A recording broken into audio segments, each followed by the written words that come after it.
Bonjour à tous, content de vous retrouver. J'ai reçu encore de nombreuses questions cette semaine. J'en ai reçu une par mail de Nathalie qui me demande, qui habite dans la communauté du Roi Morvan et qui me demande est-ce que finalement ça va être possible de voir les médecins plus facilement. Écoutez Nathalie, oui. J'espère en tout cas. En tout cas, les élus locaux et nationaux, on s'est mobilisés pour améliorer les choses. Alors, on s'est mobilisé en faisant un pacte national de lutte contre les déserts médicaux et dont la communauté du Roi Morvan va bénéficier. Donc ça, c'est important.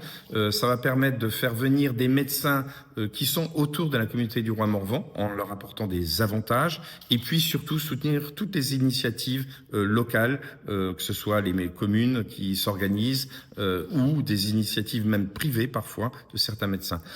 Ce qu'on va faire aussi, c'est faire venir nos jeunes médecins qui sont en formation. C'est important de les sensibiliser sur le bien vivre. Et vous savez ce que c'est que le bien vivre rural.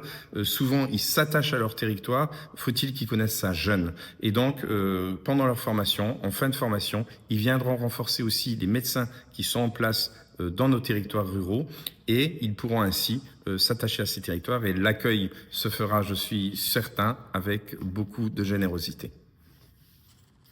J'ai une autre question qui me vient de Thomas qui est infirmier, qui me demandait si la loi infirmier qui a été votée récemment va changer beaucoup la donne.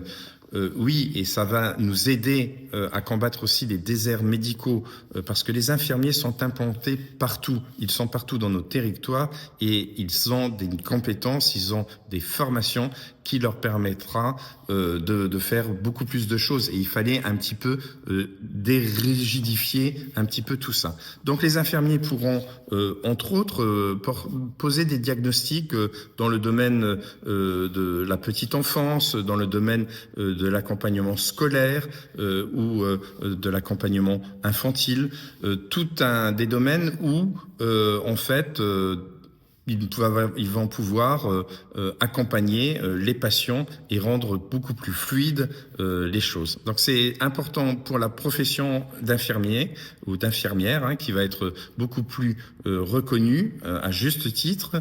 Et puis ça va permettre aussi d'éviter des listes d'attente dans beaucoup de domaines.